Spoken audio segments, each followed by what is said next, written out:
Witam serdecznie na kolejnej lekcji. Jest 7 rano, ja sobie robię jak zwykle soczek, wygniatam sobie tutaj z selera naciowego. Przy okazji zupełnie przypadkowo włączyłem Thermomix, no i poprosił o aktualizację. Software update, tak? Software to jest oprogramowanie. Natomiast zobaczyłem od razu, że drobnym drukiem coś jest napisane niżej. O, wyłączyło się. Ok, mamy z powrotem. Don't unplug your device.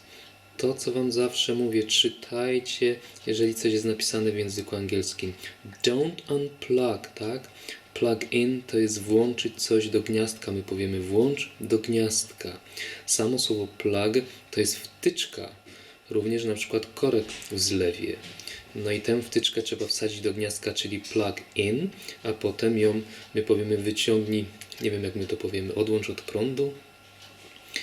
Może tak powiemy, napiszcie w komentarzu jakbyście powiedzieli, albo wyjmij wtyczkę z gniazdka. Czyli don't unplug, nie wyciągaj wtyczki z gniazdka, z tym, że tu jest napisane nie, jakby nie odwtyczkuj Twojego urządzenia, tak? Device to jest dość ważne słowo. Mamy wiele urządzeń w domu i to właśnie nazywamy device jako urządzenie. Czyli zobaczcie, jak oni zupełnie inaczej powiedzieli. Don't unplug your device. Nie wywtyczkuj albo odwtyczkuj swojego urządzenia. No widzę, że ładnie poszło. Teraz może poszukamy różnych innych ciekawych przykładów na unplug i ewentualnie plugin. Aż z ciekawości wrzuciłem sobie unplug do Diki, żeby popatrzeć, jak tłumaczą na język polski, i słownik podaje aż 3 wersje. Wyłączyć z sieci, wyjąć wtyczkę z kontaktu albo odłączyć coś z prądu. I przykład, widzę, że tu też jest głośniczek, można kliknąć. You should unplug your hairdryer before taking a bath. No, mocny akcent amerykański, nie wiem czy to słyszycie, może trochę za głośno przyciszę. You should unplug your hairdryer before taking a bath. Czyli you should, powinieneś. Should to czasownik modalny, czyli po nim jest bezokolicznik goły. Czyli po prostu słówko tak jak jest. Bez jakiejś końcówki, nic tu z przodu też nie dodajemy.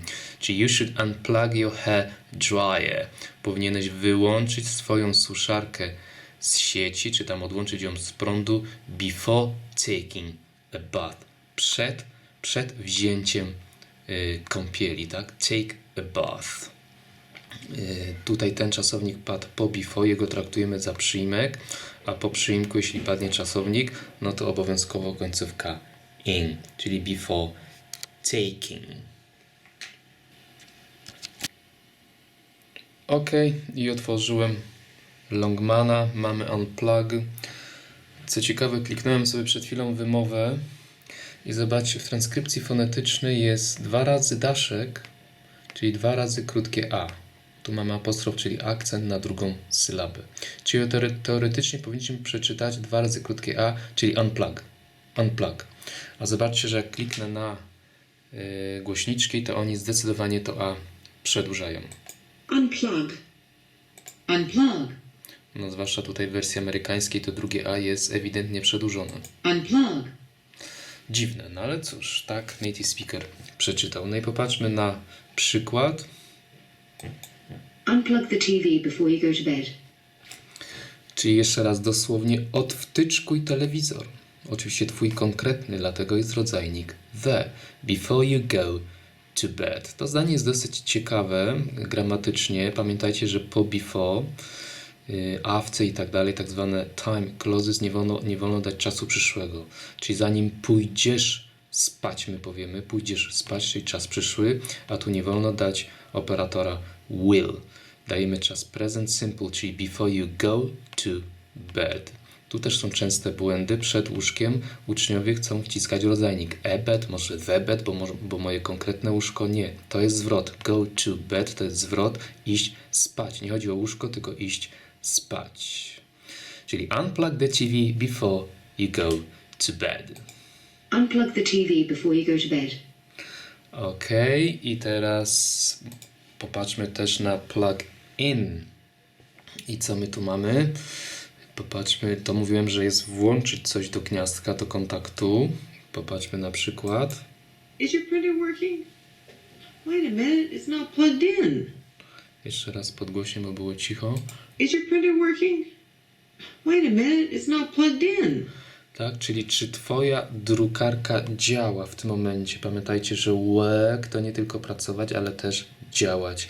Czyli ktoś się pyta, is your printer working? Czy twoja drukarka działa? Wait a minute, poczekaj. It's not plugged in. No i mamy znowu naszą ukochaną końcówkę imię słowu biernego ny, na, ne, ty, ta, te.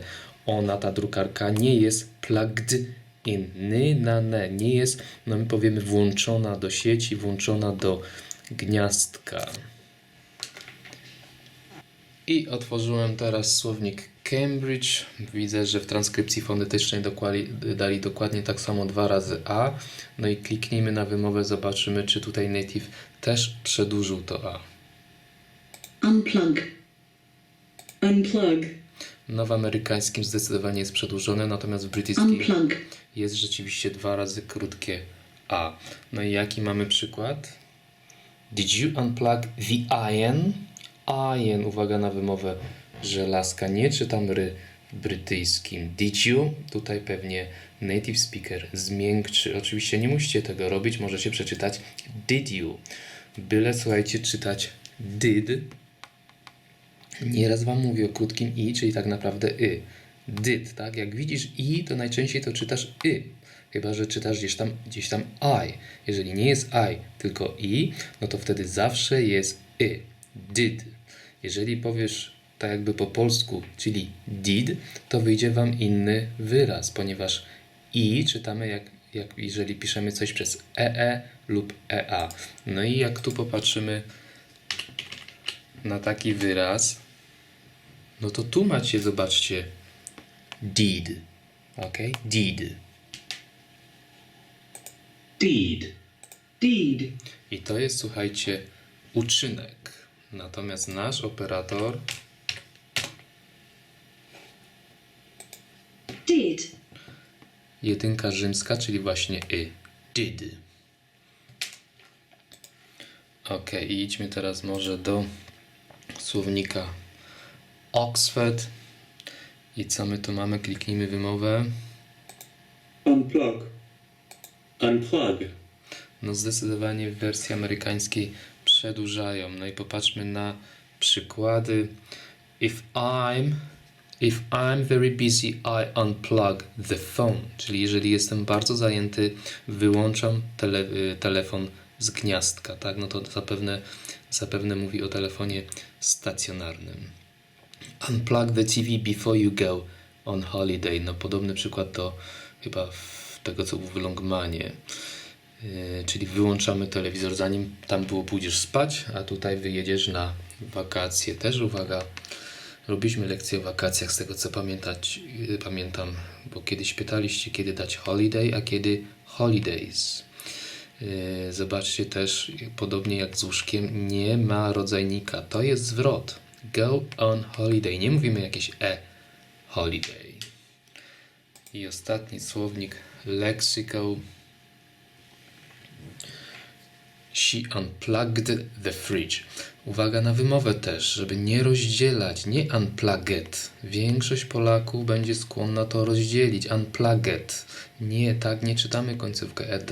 Są przypadki, gdzie rozdzielamy końcówkę ed, ale nie tu. Robiliśmy o tym lekcję, link macie u góry. She unplugged the fridge, czyli wyłączyła lodówkę z prądu, a dosłownie odwtyczkowała lodówkę.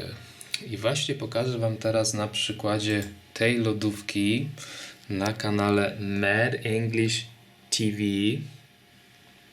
On tutaj, słuchajcie, robi taką lekcję troszeczkę dla jaj, pokazując, jakie problemy może mieć youtuber, że na przykład chce coś nagrać, ustawił kamerę i tak dalej, a tu cały czas coś mu przeszkadza. To samolot przeleciał, to mu bateria siadła w aparacie i tego typu problemy. A w pewnym momencie włączyła mu się lodówka i zaczęła burczeć. No i mówi I forgot to unplug the fridge. Czyli zapomniałem, tak? Po zapomnieć dajemy zwykle końcówkę, znaczy dajemy pełny bezokolicznik, czyli to. Choć czasami dajemy też inga, ale jakby w ciut innym znaczeniu. Chyba robiłem o tym lekcję. Jeżeli tak, to spróbuję znaleźć i podlinkuję z tyłu i w opisie. I forgot to unplug. Zapomniałem, no i bezokolicznik wyłączyć z sieci lodówkę. Także tu jest czas przeszły. I forgot, tak? Mamy formę forget, forgot, forgotten. Zobaczcie też, że jest ewidentny związek z teraźniejszością. On właśnie wstaje tutaj z wyrka i idzie ją wyłączyć. Ale czasownik forget najczęściej używamy w simple past, mimo że jest związek. Cofnę i posłuchajcie. A memory card. Stupid idiot. Hi, my name is Mark. In this... Oh, I forgot to unplug the fridge. I forgot to unplug the fridge.